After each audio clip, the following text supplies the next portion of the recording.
We've been interested in Thermaltake's Core G21 TG case since we saw it at Computex, at which point the fan configuration was unfinalized for the otherwise design-complete case. The G21 departs from an industry trend of closed-off front panels to instead revert to mesh paneling, something we haven't seen too much of in the last few years.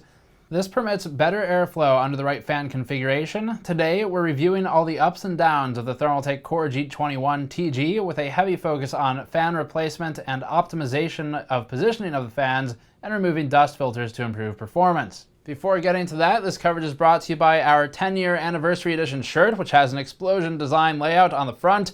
The shirt comes in both teal and gray with tri-blend and cotton materials and celebrates the 10th year since we started designing GamersNexus.net, ultimately leading to its launch about 9.5 years ago. You can go to gamersnexus.squarespace.com to pick up one of the shirts. This is the Thermaltake Core G21. We showed it at Computex and talked about how it was not yet finalized at the time, but now it is. Clearly, we have it.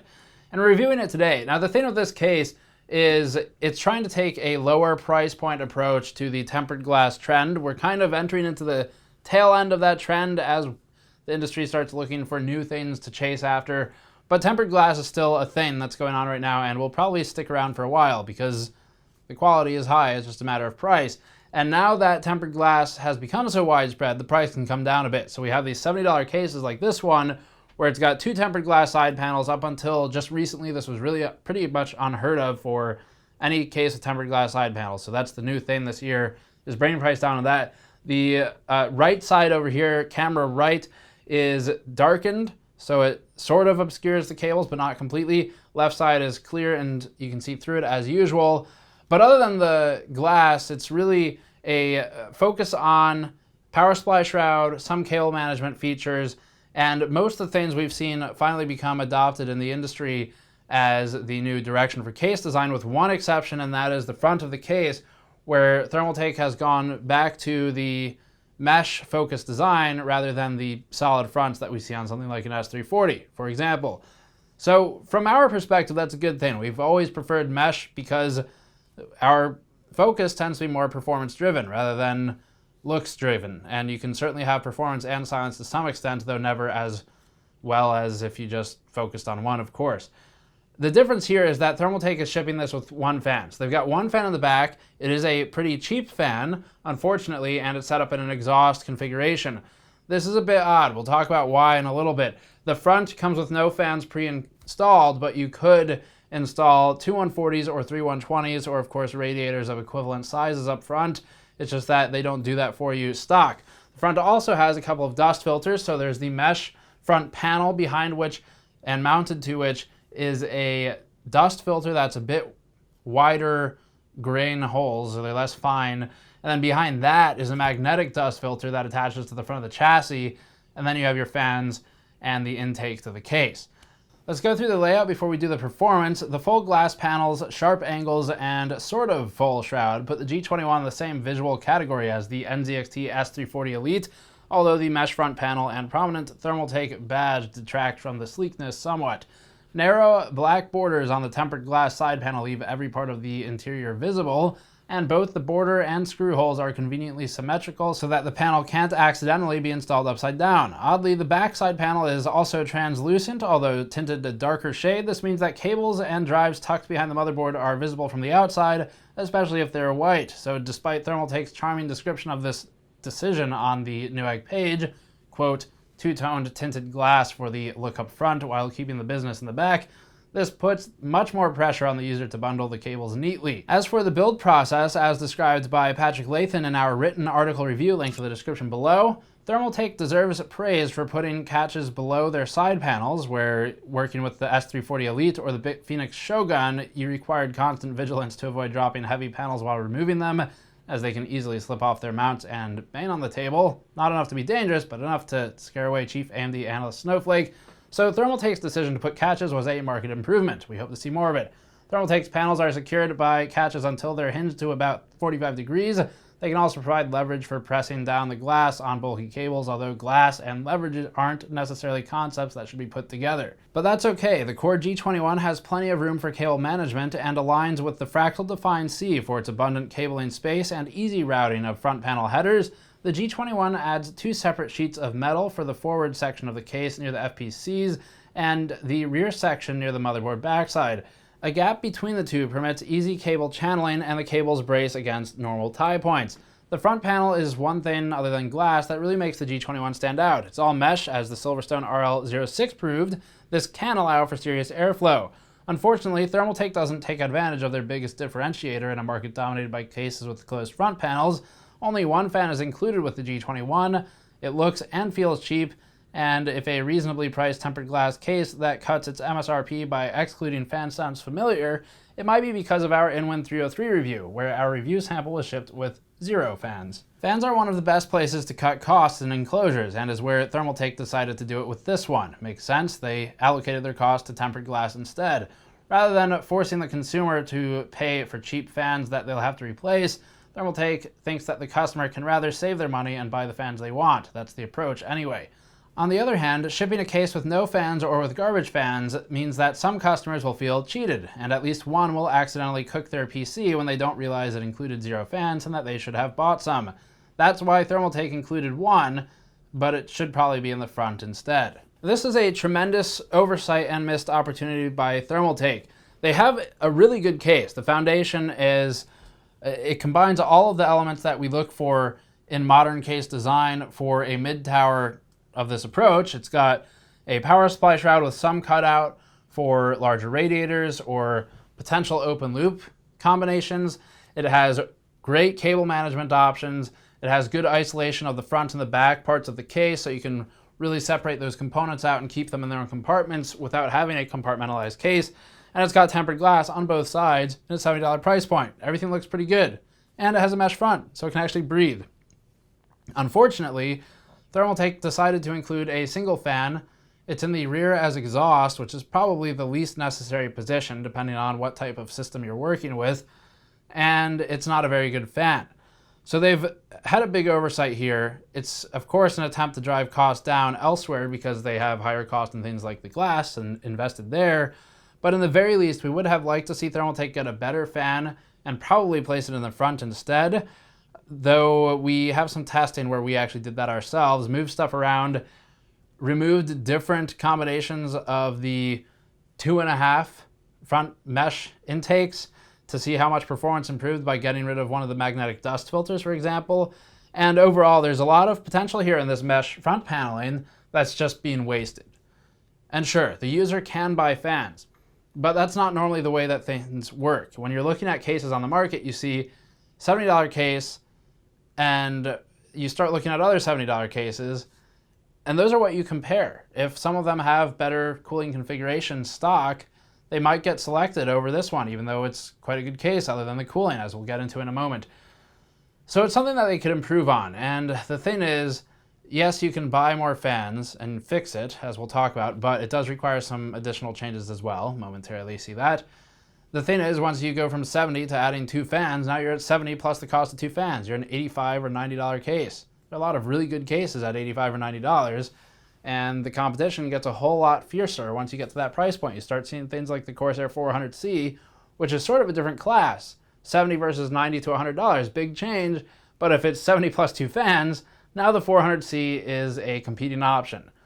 So something to think about for both Thermaltake and its potential customers. But let's get into the testing and look at how the different fan orientations impacted things. We first wanted to establish an understanding for how the Thermaltake Core G21 TG performs standalone. After initial torture tests, we ran additional configurations that involved new fans, removal of dust filters, and reconfiguration of the front of the case entirely.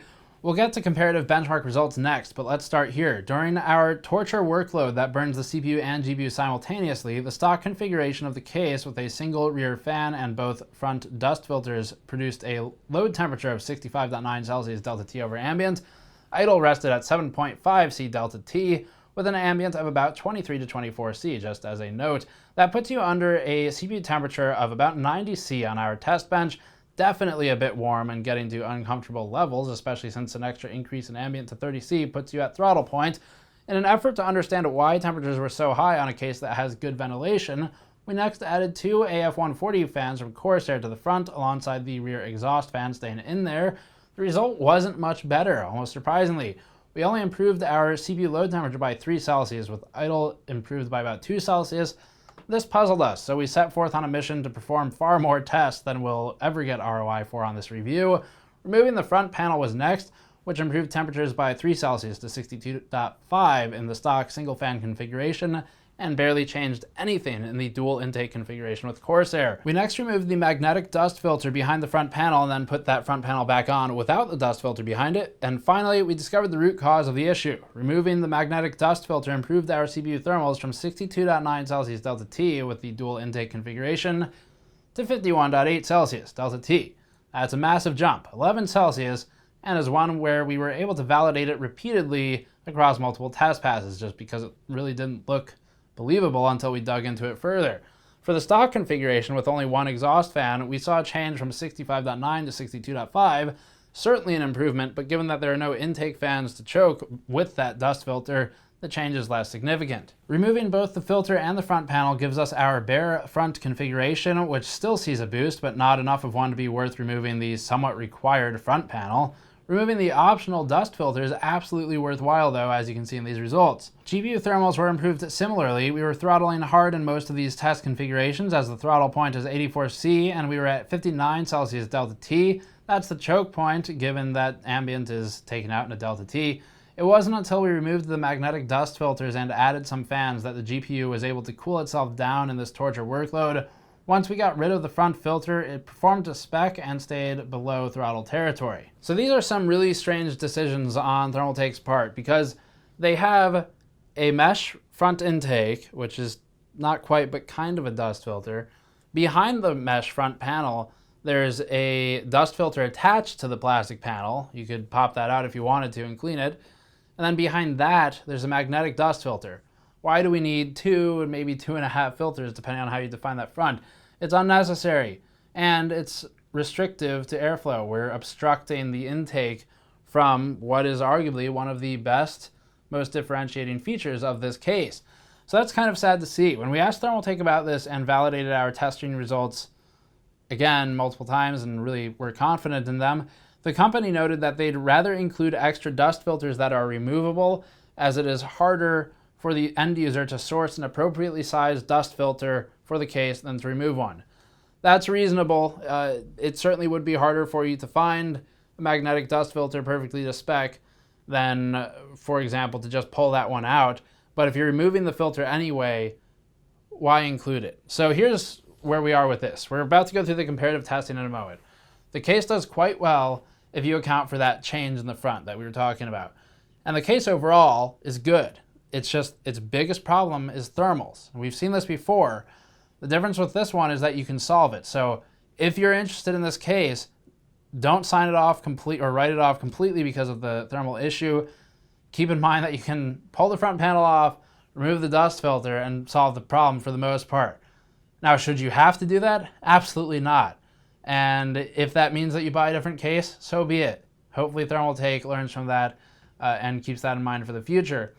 The fan is also something that could have helped a lot here if Thermaltake went with a better fan, maybe spent an extra $1 on the manufacturing side, and then moved it to the front of the case and split the airflow between the GPU and the CPU channels traditionally. That would be an improvement as well. But a single 120mm fan that's not particularly powerful in an exhaust configuration in the top rear is not going to help your GPU, which is where we're actually throttling and dropping clocks, and it's probably not going to do a lot for the CPU either. Our comparative testing starts with torture workloads and then moves on to Blender and 3D Mark for realistic workloads. With a torture load on the CPU and the GPU, the Thermaltake Core G21 TG stock case performs about where the Be Quiet PureBase 600 did. But the Be Quiet case is the most noise-suppressed case we've tested, so that's not really a linear comparison. We're between the Shogun and Spec 04 ultimately. Adding 2 fans and removing the dust filter really shows the potential, bringing us up to 51.8 Celsius delta T, or on par with a $180 Corsair 570X case that includes 3 front fans. Not bad for the $70 unit, though cost goes up about $15 once we account for the fans added. We're also near the 270R, a price competitive case that forgoes the tempered glass, and Thermaltake's Open Air Core P3 also is nearby. The G21 really has serious potential to be competitive on the cooling front. It's just stifled by its stock configuration. Looking at the GPU comparative temperatures next, the Thermaltake Core G21 ends up slightly less bad than the Corsair Spec 04 and about on par with Fractal's Defiant C case, another warm case on the bench when in stock configuration. Removing the dust filter and adding fans doesn't help as much here, bringing us down to 56.9 Celsius delta T, but it's a start. These thermals could be brought down further by manually configuring a GPU fan curve that's more aggressive and slightly louder than the standard 55% speeds on our test GPU, and most GPUs follow that trend. Speaking of that, here's what noise levels look like. We're at about 35.5 dBA in the stock configuration, which, albeit warm, isn't too bad on the noise scale. This puts the case near the Corsair 270R and Fractal Defiant C with max RPMs and an open top. Back to thermals and frequency for just a few more charts. CPU Blender workloads give us a realistic scenario with no load on the GPU. Here we're running a CPU DT of 39.3 Celsius, which sits the case near the KL07 and well ahead of the Corsair Spec 04 $50 case. A Blender GPU workload pins the GPU at 32.5 Celsius delta T, which isn't throttling at least, but it's also not great. It's sitting between the KL07 and Spec 04, and lots of room to improve here for Thermaltake, who really have an advantaged design with regard to the mesh front. Finally, looking at 3D Mark, we're not hitting CPU issues at all with a 35.7 delta T output, though it's warmer than the KL07 by a good bit, but GPU temperatures are throttling once again. We can show a frequency plot now to illustrate the clock decay over time as the case permits temperature to warm up to 82 C on the GPU, resulting in noticeable clock drops that would in fact impact your FPS. So that's the problem with this case. We have a few dust filters. We have this one here. This is the one causing the problems, just to be clear. It's a magnetic dust filter. It's got a really fine grain to it, so to speak. And although we've seen stuff like this in the past on other cases, certainly it's not in as critical of a position, the front intake. And it's also typically not accompanied by another dust filter. You can see this one's removable as well.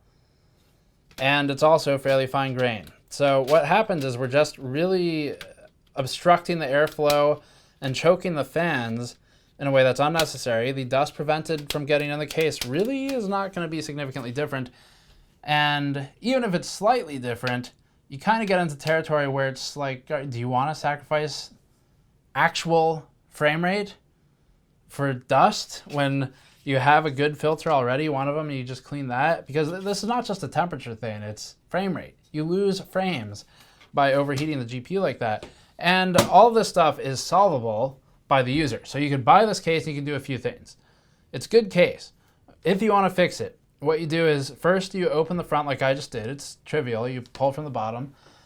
Remove this. If you want, you could repurpose it and put it on top of another case. You can put it on top of this one, cut it in half. They didn't include a dust filter for the top for some reason, but 2.5 for the front. And once you've made that change, the next thing that would probably be beneficial, short of adding a fan in one of these two slots, is you could configure the video card fan to a custom fan speed curve. Generally speaking, a lot of the video cards we test cap out at about 55% because they do start favoring noise over thermals.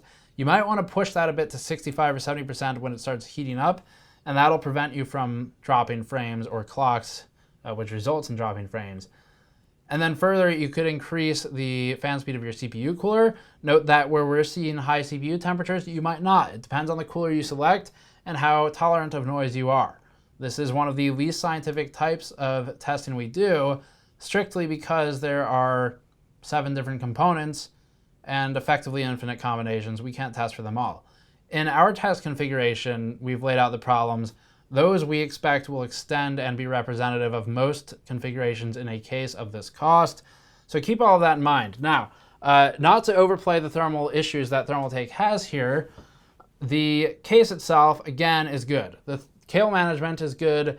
They do a great job of isolating the front compartment FPC and the rear compartment cabling, and then the support for radiators for extra fans, the half power supply shroud that gives you some open loop support if you want it. All of that stuff is really well thought out and designed. And actually, speaking of the tooling alone, this is one of Thermaltake's best cases they've designed recently that's actually practical. So it's a shame to see the cooling issue, but at least you can fix it if you want to, and hopefully Thermaltake can too. So that's it for this one. As always, you can check links in the description below for the full article. Subscribe for more coverage. As always, go to gamersnexus.net or patreon.com/gamersnexus to help us out directly. And then again, our shirt, this one right here, you can grab at gamersnexus.squarespace.com. Thank you for watching. I'll see you all next time.